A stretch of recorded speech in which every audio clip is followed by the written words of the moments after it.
Brothers and sisters, I once more have mounted this pulpit with the scrubbing mop and the fumigation powders for to try to eradicate some of the evils from this here flock. Now, I ain't gonna get up in the big words this evening, 'cause when I gets up in the big words, y'all don't understand me. But I'm here gonna preach a plain and a powerful sermon. I'm gonna mount the unmountable, screw the unscrutable, define the undefoundable, and lead y'all through the impassable paths to infernal happiness.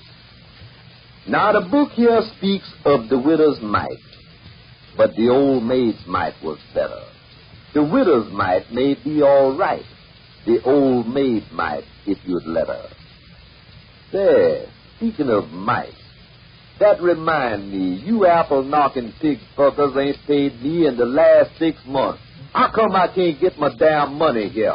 I preach my black ass off, and what do I get? Lip. I don't get nothing but mouth, and that's all bullshit, and that's got to quit. And if it don't quit, I'm going to quit. And I think I'm going to quit anyhow. You big-ass sisters out there, you runs around and talks about each other, and you don't do nothing but have a rendezvous with some son of a bitch somewhere in the alley.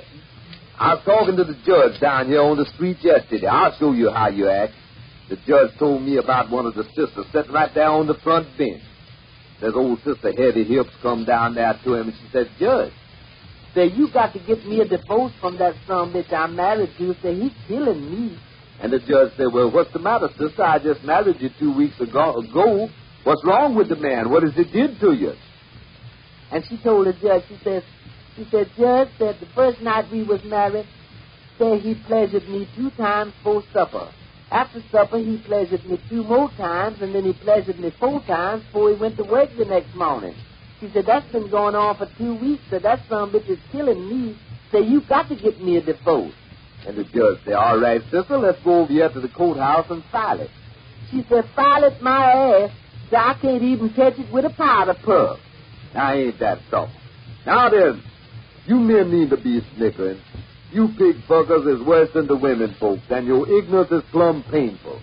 I was walking down the street there behind one of the brothers the other day. He met a brown skin coming up the street. He said, "Baby, where are you going?" He said, "Daddy, I'm going down to the photograph man's to get my miniature painted." He said, "Baby, you painted your lips. I didn't say nothing about that. Painted your cheeks. I didn't say nothing about that. I did raise a little hair when you painted your knees, but I'll be damned if you going to get that miniature painted. Now, that's all." I'm blocked, just like I told you now. Well, just a minute. Here's a piece of poetry somebody done handed up here. Some of you damn niggers think you can write poetry. Let me see what it says here. "Some people does it on the mountaintop. Some people does it by the sea. But give me a black ass and some Johnson grass. That's home sweet home to me." Now, ain't that some shit?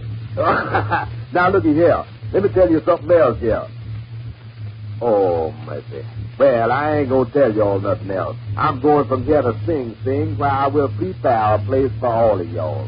And as I step down from this pulpit, eases up this aisle and out of this church for the last time, I want each and every one of you brothers and sisters to pay particular attention to the little sprig of mistletoe I have skinned on my coat tail. In other words, you bastards won't pay your preacher, so kiss my black ass. I'm down.